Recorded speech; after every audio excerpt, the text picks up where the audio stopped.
Hindi mo naman pala anak yung kasama. Baka interesado ka. Tamang-tama, bossing. Lalaki pa naman ang gustong ampunin nun. Loko ka. Pati pamangkin ko pag-iinteresan nyo. Kung gusto nyo magkapera, magtrabaho kayo. Gagamitin nyo pa yung pamangkin ko para magkapera kayo. At ito, hindi ako interesado dyan. Tara na, Ar. Nad, di na malamig iniinom natin. Nad! Ay, pre, ano yun? Nad, ang sabi ko, di na malamig iniinom natin. Ganun ba? O sige, antayin nyo ako dyan. Bibili ako yelo. Sige. Nigo, dyan ka lang ha. Iihi lang ako. Sige, pre.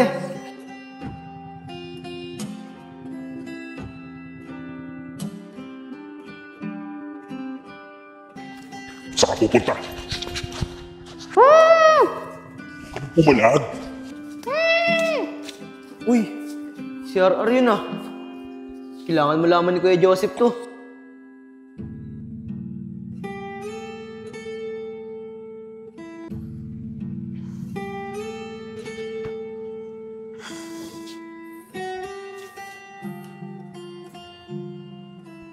Hello, pinsan.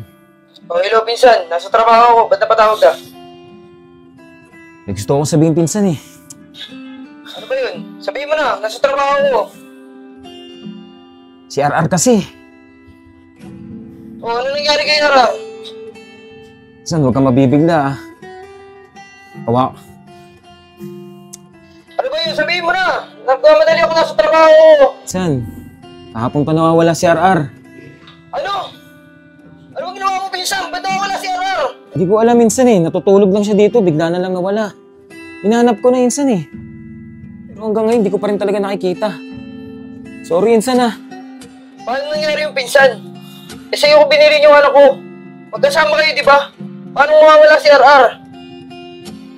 Yun na nga minsan eh. Pero huwag kang mag-alala. Pagtatanong-tanong ko ulit. Nakapag-report ka naman sa mga polis. Yun na nga minsan eh. Sobrang taranta ko sa paghahanap sa anak mo. Hindi ko na naisipang mag-report sa polis. O sige, uuwi ako. Para makapag-report na tayo sa mga polis. At mahanap na natin yung anak ko. Ba't kasi pinabayaan mo yung anak ko eh? Minsan, magsisisihan pa ba tayo? Mas mabuti pa, umuwi ka na lang dito. Magtulungan na lang tayo. O sige, uuwi na ako.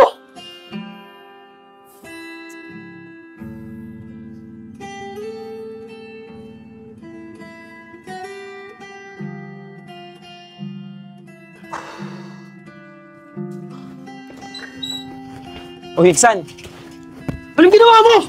Ba't pinabayaan mo yung anak ko? Pinagkatiwala ako isa sa'yo, pero pinabayaan mo siya mawala! Saan? Di ko alam. Umakit lang ako saglit pagbaba ko, wala na eh. Ang sabihin mo, pinabayaan mo yung anak ko! Di ko pinabayaan ang anak mo. Alam kong masakit sa'yo mawala ng isang anak. Pero hindi dapat tayo nagsisisihan dito, insan. Ang mabuti pang gawin natin, mag-report na tayo sa mga pulis. May suspecha ako kung sino pwedeng kumuha sa anak mo. Sige, samahan mo ako sa mga pulis!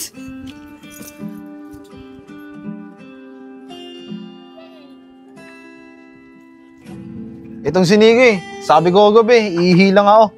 Pagbalik ko nawala. Paano hindi mawawala? Ang mulat na mata ko, wala na kayong lahat. Papalusot ka pa, Nico eh. Tumakas ka lang talaga. Ikaw din naman Enad eh. Sabi mo, bibili ka na ng yelo. Hindi ko na bumalik. Teka nga, mga tol, babalik naman talaga ako eh. Eh kaso, wala akong nabiling yelo. Kaya yun, tinamad na ako bumalik. Umuwi na lang ako sa bahay. Uy mga pre, tara food trip tayo, sagot ko. Narinig nyo ba yun? Malilibre daw to si Jex. O Jex, teka nga. Bakit ang dami mong pera ngayon? Saan ba galing pera mo? Eh mga pre, nakapag-ayente ako ng sasakyan eh. Ano, tara na, baka magbago pa isip ko. O tara, pare. Bago pa isip ni Jex eh. Tara. Saan ba dito yung Ralph? Kanina pa tayo naglalakad. Diyan lang yun, insan, sa taas. Doon daw po sir, sa taas. Ano mga tol? Saan nyo ba gusto kumain? Kahit mahal, laban. Sige pre, kahit saan. Kahit nga paras lang, basta totoo eh. Sige. O sige, may parasan dyan o bagong bukas pare. Ayun, tamang-tama. Lagay ko talaga, makakarami ako ng kanin ngayon pare. Sir, sila po yun! Teka pre, ano yun? Bakit tinuturo mo kami? Nawawala yung pamangking ko. Di ba kayo naman talaga nag-interest sa pamangking ko? At ikaw yung nahuli kong kausap ng pamangking ko, di ba? Lalo yung pagmumukha mo. Di ko makakalimutan yan. Di ba ikaw yung nag-alok sa akin na ipampun ko yung pamangking ko? Kapalit ng malaking pera? Oo, ako nga. Pero tumanggi ka naman, di ba? Tinapon mo pa nga yung calling card na binigay ko sa'yo eh. Tapos ako yung tuturo mo. Sir, sigurado ako. May kinalaman yung mga yan sa pagkawala ng pamangkin ko. Damputin nyo na yung mga yan. Ilabas niyo yung anak ko! Kung hindi niyo ilalabas yung anak ko, mapipilitan ako ipadampot kayo lahat! Sir, damputin niyo na yung mga yan! Teka sir, wala naman kami kinalaman sa pinagsasabi na itong dalawang to eh. Saka may sapat na ebidensya ba kayo? Para ipadampot kami sa pulis? Oo nga, may ebidensya ba kayo? Vince, kala ko ba may sasabihin ka kay Kuya Joseph? Si Kuya Joseph, sabihin mo na. Ayoko, Chong. Natatakot ako. Andun yung kumidnap kay RR eh. Kasama nila. Tara na, Chong. Baka madami tayo dito. Sige, tara na. Tama sila, sir. Hindi natin sila pwedeng damputin nang wala tayong sapat na ebidensya. Sir, may ebidensya ka ba sa kanila na sila kumidnap sa pamangkin mo? Wala nga, sir eh. Oh, wala naman pala eh. Tapos ang lakas ng loob mong pagbintangan kami. O paano sir? Pwede na ba kaming umalis? Sir, kahit ganun po na wala pa aming ebidensya laban sa inyo, hindi pa rin po kayo pwedeng umalis sa lugar na to hanggat hindi pa po natatapos ang investigasyon. Dahil isa po kayo sa mga suspect sa pagkidnap sa bata. O sige sir, mga taga rito lang naman kami. Kaya huwag kayong mag-alala. Hindi kami alis sa lugar na to. Opo sir, di po kami alis dito. Tsaka sir, wala naman talaga kaming kasalanan eh. Kaya hindi namin kailangan magtago. Sige po sir, maraming salamat po sa inyong lahat. Asahan po namin ang inyong kooperasyon. Sige sir, makakaasa po kayo. O paano sir? Pwede na ba kaming umalis? May lakad kasi kami. Sige po. Tara mga pre. Sabi nga dyan.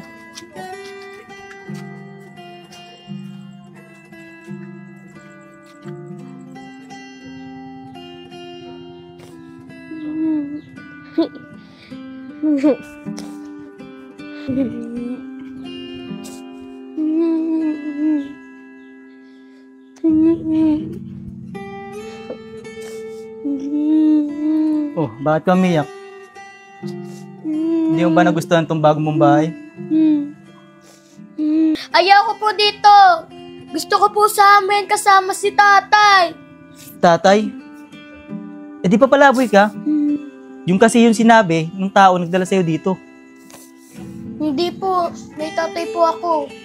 Sigurado po ako, hinahanap na po ako noon. Naloko ako na. At makakasuhan pa ako dahil sa taong yun.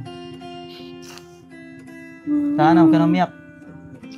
Kaya nga pala, alam ba contact number ng tatay mo?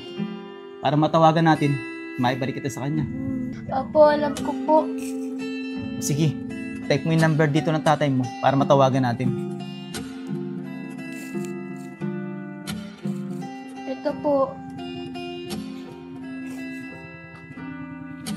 Hello? Sino to? Hello sir, nasa akin po yung anak nyo. Ano? Ba't nasa iyo anak ko? Sino ka? Ibalik mo yung anak ko! Huwag sir, minahon po kayo. Huwag po kayong magalit. Bali po napatawag po ako para po isauli sa inyo yung anak nyo. Ganun po ba? Pasensya na po kayo kung napagtaasan ko po kayo ng boses. Nag-aalala lang po kasi ako sa anak ko. Pwede po ba tayo magkita? Para po makuha ko na yung anak ko. Sige sir, walang problema. Bukas na bukas, sa munisipyo ng Binangonan, doon tayo magkita. Mga alas 3 ng hapon, para may balik ko na yung anak mo. Sige po sir, maraming salamat po. Pwede ko po ba makausap yung anak ko? Sige, sabi ka daw ng tatay mo. Tay, miss na po kita. Kunin niyo na po ako dito. Miss na rin kita anak. Okay ka lang ba dyan? Huwag ka mag-alala anak. Bukas na bukas, kukunin ka na ni tatay. Anak, pwede bang pakibalik dun sa kasama mo yung cellphone? Kakausapin ko lang siya. Sige po, tay. Hello sir? Hello po sir. Makikiusap po sana ako. Pwede po bang pakiingatan yung anak ko? Hanggang sa magkita po tayo. Walang problema. Ingat ako yung bata. Sige po sir. Maraming salamat po ulit. Sige, bukas. Magkita na lang tayo. Sige po sir. Sige. Sana, huwag ka nang umiyak. Bukas na bukas, magkikita na kayo ng tatay mo. Saan tayo? Sige po. Pagpahinga na.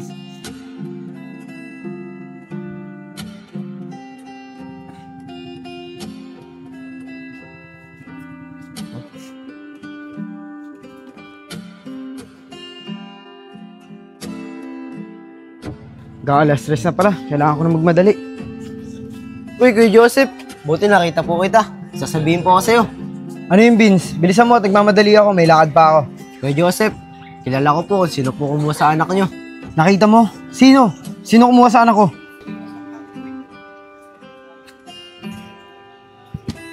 Sigurado ka ba dyan sa sinasabi mo? Opo, sigurado po ako sa nakita ko. O sige Vince, sumama ka sa akin sa munisipyo para may tumistigo laban doon sa kumuha sa anak ko. Ayoko po Kuya Joseph, natatakot po ako. Huwag ka matakot Vince, akong bahala sa'yo. Sige po Kuya Joseph. Tara na. Tara po.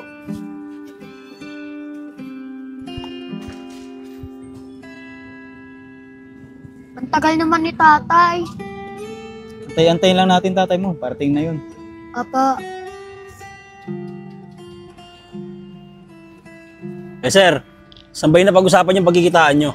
Sir, dito lang daw po sa may harap na munisipyo. Malapit daw po sa auditorium. Auditorium? Eh dito yun boss. Tara. Ay sir, ayun po pala. Anak! Tay! Tay! Anak! Tay! Kamusta ka na anak? Namiss kita. Namiss din po kita, tay! Okay ka lang ba anak? Okay lang po ako, tay! Nasaan yung kasama mo? Ayun po, tay! Tara, puntahan natin. Sir, maraming salamat po sa pagbalik niyo po sa anak ko. Wala problema yun, sir.